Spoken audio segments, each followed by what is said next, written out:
मैं हुसैन सुल्तान रणभूमि न्यूज़ में आपका स्वागत करता हूं।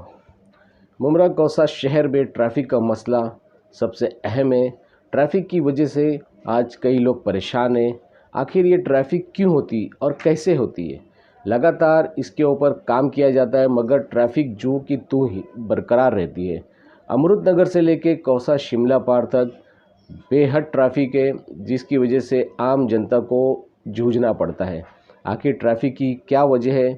रास्ता चौड़ा करने के बाद अवैध पार्किंग की जा रही है या फिर हाउकर्स रोड पर धंधा कर रहे हैं? इसी तरह की समस्या को लेकर पूर्व एनसीपी की सीनियर नगर सेविका आशरीन इब्राहिम राउत ने ट्रैफिक विभाग के अधिकारियों को लेटर दिया है, मेमोरेंडम दिया है और उन्होंने मांग की है कि जब से रोड चौड़ा किया गया है मगर उसके बाद रोड को चौड़ा करने के बाद भी यहाँ पे अवैध तरीके से पार्किंग की जा रही है और वहीं पे बहुत सारे हाउकर्स जो बाहर रास्ते पे आ गए, इसकी वजह से भी ट्रैफिक की समस्या पैदा हो रही।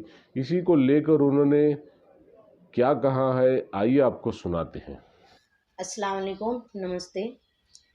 देखिए, हाल ही में अभी हमारी एक ओपनिंग हुई थी अमृतनगर दरगाह रोड पे। वहाँ पे जिस तरीके से रिक्शा स्टैंड बनाया गया है, सेम उसी तरीके से अलमास के नाके पे भी एक रिक्शा स्टैंड बनने वाला है। और आपने देखा होगा कि लाइट के पोल का काम भी शुरू है। इसके अंदर जो डिवाइडर है उसके बीच में जो है लाइट्स के पोल लगाने के काम भी शुरू हो रहे हैं अभी। इंशाल्लाह कुछ दिनों में वो लाइट भी लग जाएगी और रिक्शा स्टैंड भी बन जाएगा। और अपना रशीद कंपाउंड के पास आएंगे तो वहाँ पर जो है डामरीकरण रोड थोड़ा सा कर रहे हैं, जो पोर्शन बाकी है वहाँ पे करने के बाद और थोड़ा चौड़ा हो जाएगा। लेकिन मेरी ना एक आम पब्लिक से, लोकल लोगों से एक इल्तिजा है कि बिला वजह जो गाड़ी पार्किंग होती है रोड साइड में, क्योंकि अभी देखेंगे अगर आप जाएंगे ना, यहाँ से थोड़ा बाहर निकलो, मस्जिद के पास देखो तो बहुत से लोगों की गाड़ियां है ना दिन दिन भर पार्क रहती है वहाँ पे बिला वजह। अगर आपको कहीं नहीं जाना है तो आप कोई अच्छी मुनासिब पार्किंग की जगह पे गाड़ियां पार्क कीजिए कि जिसकी वजह से आने जाने वाली दूसरी गाड़ियों को तकलीफ नहीं हो। लेकिन आप देखेंगे कि कहीं पे भी गाड़ी पार्क होती है, कैसे भी गाड़ी लोग टर्न करते हैं। यही बम्बई में जाओ तो रूल बराबर फॉलो होता है, मगर मुमरा में आप आएंगे तो यहाँ पे कोई रूल नहीं रहता है। जब हम लोग रास्ता क्रॉस करते हैं तो एक मुझे खुद को, मैं एक नॉर्मल इंसान बन के अगर सोचूं तो मुझे खुद को डर लगता है।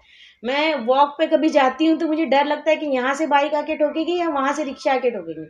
तो ये जो डर है ये कहीं ना कहीं ख़त्म होना चाहिए।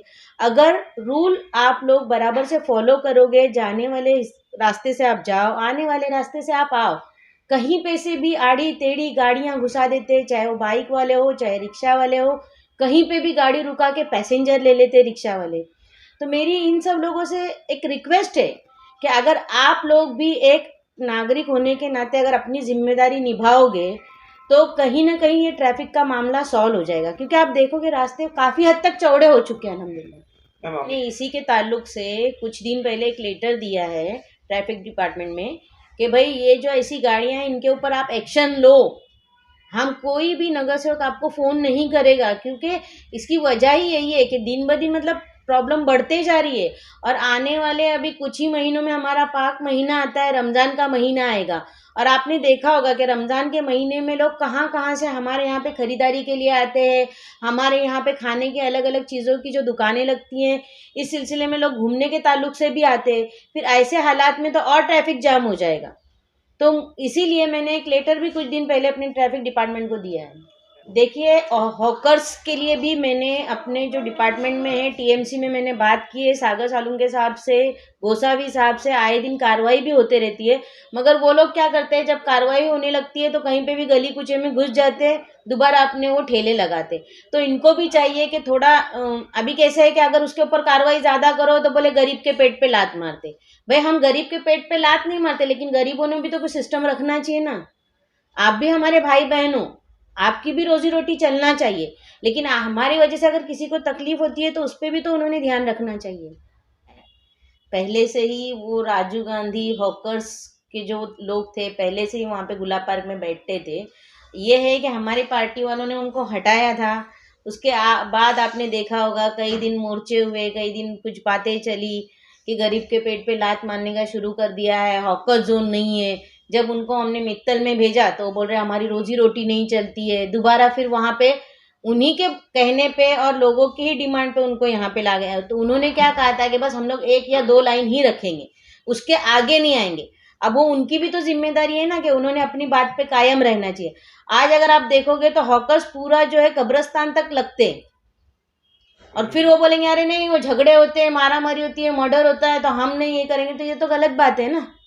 अगर हम आपको सहूलत मुहैया करते हैं तो आपकी भी जिम्मेदारी है कि आप आपकी बात पे कायम रहे। एक लाइन के ऊपर दूसरी लाइन जानी नहीं देनी चाहिए थी उन्होंने। देखिए अगर ये ट्रैफिक का मसला हल नहीं हुआ तो हम आम पब्लिक को लेके रास्ते पे उतर जाएंगे, फिर हम हमारे तरीके से फिर एक्शन लेना शुरू कर देंगे। जैसा कि आपने देखा होगा कि 2 साल पहले हमने यहाँ पे फिर रिक्शा वालों को पकड़ के मारे थे, वो हॉकर्स उनकी गाड़ियाँ जो है वो हटा दी थी लास्ट टाइम, आपको पता होगा। उसके बाद में कौसा की ट्रैफिक थोड़ी कम हो गई थी। ये रमज़ान से पहले के रमज़ान में कोविड आया, उसमें सब मामला थोड़ा अलग हो गया। फिर 2 साल से तो सब मामला ठंडा ही चल रहा है। लेकिन इसके पहले अगर आपने देखा होगा तो वहाँ पे वो आप लोगों ने ही वो न्यूज़ भी चलाई थी अच्छी खासी। तो उस वक्त हमारे कौसा का जो है ट्रैफिक कम भी हो गया था काफ़ी हद तक। यानी फिर हमको ही डंडे लेकर उतरना पड़ेगा और कुछ नहीं कर सकते।